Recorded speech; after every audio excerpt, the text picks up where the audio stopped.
In the last video, we talked about how to collect your data and record it in a logbook so that you could refer back to it and interpret it later on. In this video, we're going to talk about how you might like to present that data now that it's been collected. Now, you may have heard the saying, a picture is worth 1,000 words, but when it comes to presenting data, I like to modify this slightly. So I like to say that a graph is worth a table, but actually it's not just equal to a table, it is easier to understand than a table. So a graph is easier to understand than a table of data. But this comes with one fairly massive alert here, in that it is only easier to understand than a table if it's presented well. And when you come to university and start doing labs, we will be expecting you to present your graphs well, so that the reader can understand it. And that's something that some students struggle with. Some students need a bit of feedback to help them improve their presentation. So I'm going to give you a bit of a head start here and talk about how to present a graph well. Now, luckily, if you have Microsoft packages on your computer or access to something like Google Office packages, you'll be aware that there's a spreadsheet package. This one's Excel, fairly common. If you don't have access to it, there are other versions that will do similar things. But luckily, Excel and other packages like it are really good at taking a table of data and then allowing you to plot various graphs from it. So I'm going to show you an example of how to do this. And this particular table of data, as you can see, it's got a table title so that I know what it is. This table is telling you about some data that I collected while I was testing a petrol engine at various engine speeds. So you can see the engine speeds that I've tested at here. The columns that are highlighted in green, so the engine speed, the torque, the airflow and the fuel time, these are things that I collected during the lab. And then I did some calculations on them in these last three columns, and eventually I ended up with the efficiency of the petrol engine. And what I'd like to do is plot a graph of the efficiency against varying engine speed, because that's what I was trying to investigate with this lab.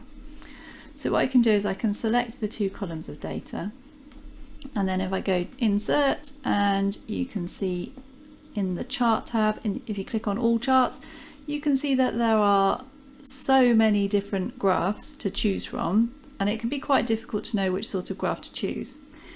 The general rules are that if you've got discrete data, so that's normally data that you've counted, so how many of something happen on a given day or in a given period, how many green cars go past the window, how many faults are there coming off a production line. In the next video we'll see an example that uses that sort of discrete data, so faults coming off a production line.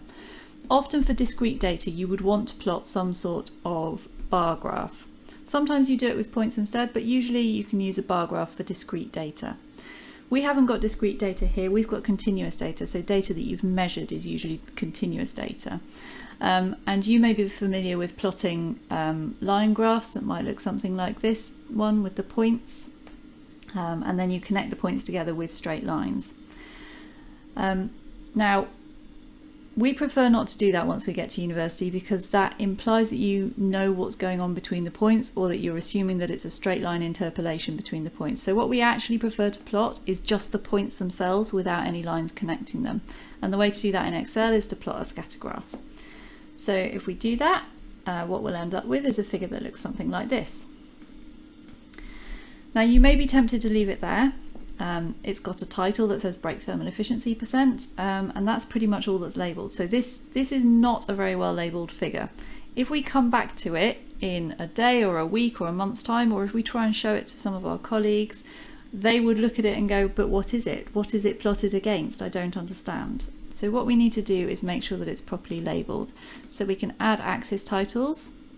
Now any axis titles you add should have a description of what the entity is that it is. So for example, on the x-axis we've got the engine speed, and you should also make sure that you include the units that that's being measured in as well. Just as we did in the table, you have to have the units.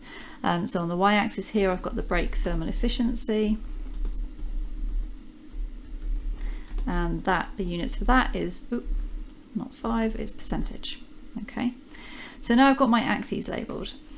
Something else I'd like to do is make sure that the data takes up most of the graph, so I can format the axis, this x-axis here. If I format the axis, I can scale it slightly so that instead of starting at 0 RPM, it starts at maybe 1200 RPM. That'll stretch the data out so it fills up more of the screen. If I wanted to, I could format the y-axis as well, but it looks okay to me at the moment.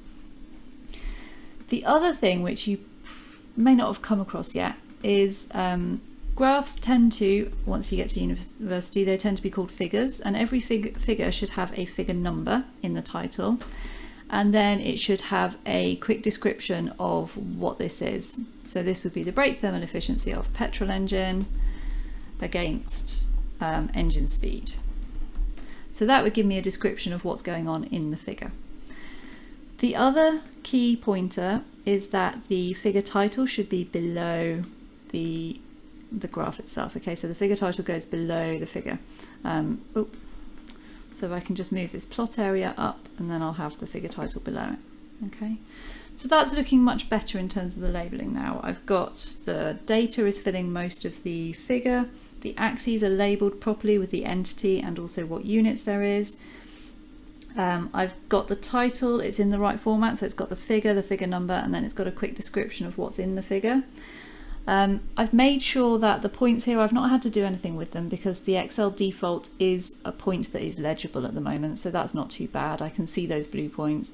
You need to be careful if it defaults to something like yellow, which can be difficult to see, or if you've got lots of data on there, then you want to make sure that the points are distinguishable from each other, even for people who are colorblind or who are going to print it in black and white print. If you had more than one data set, the other thing that you would want to include is a legend. So a key that says, okay, the blue circle points, that's for my petrol engine. Maybe I've also got some diesel data as well, and maybe I'd have that as red crosses, and I could do that in Excel, but you'd need to make sure that you had a legend for it. Okay. But there you go, you have an example of how to plot a figure in Excel, or a graph in Excel. So just to summarize, there are 5 things that we look for in a well-labeled figure. And these 5 things, you can remember them with the acronym SALT if you want to. You need to make sure that the data is scaled appropriately so that it fills the plot area. You need to make sure that the axes have titles and that the titles include the units of whatever's being shown on those axes. You need to use a legend if you've got more than one set of data so that the reader can distinguish between the different pieces of data that are being communicated. You need to use legible colours and points, so you need to make sure that if you've got more than one set of data, you're not using lots of the same colour, so they're easily distinguishable by the reader. And try to think about whether people are printing it in black and white as well, so make sure that you're using different shaped points for different data sets. And then you need to make sure that your figure, every graph has a title below it. It's got to be positioned below the figure. And it should take the form figure X, where X is the number, and then followed by a short description of the figure. So that's how you make sure that your graph or your figure is better than your equivalent table, is easier for the reader to see. Graphs are brilliant things because you can see the trends in the data much more easily than you can in a table, but you need to make sure that they're labelled, otherwise they are meaningless.